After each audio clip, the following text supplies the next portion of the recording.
বহু সাধকের সাধন ক্ষেত্র আমাদের বঙ্গদেশ। এখানে শাক্ত, শৈব, বৈষ্ণব সব সাধনাই মিলেমিশে হয়ে গেছে একাকার। এই বাংলায় আছে বহু প্রাচীন মন্দির, তার বেশিরভাগের খোঁজই আমরা রাখি না, অথচ এখানেই কয়েক শতাব্দী প্রাচীন মন্দির রয়েছে। এই মন্দিরগুলির পেছনে রয়েছে সুদীর্ঘ ইতিহাস। সে কথা আমরা কজনই বা জানি। যারা জানেন তারা কিন্তু নিয়মিত এইসব মন্দিরে যাতায়াত করেন।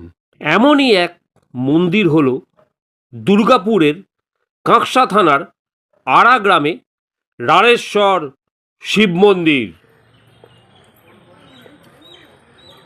বহু প্রাচীন এই মন্দির, পাথরগুলো দেখো।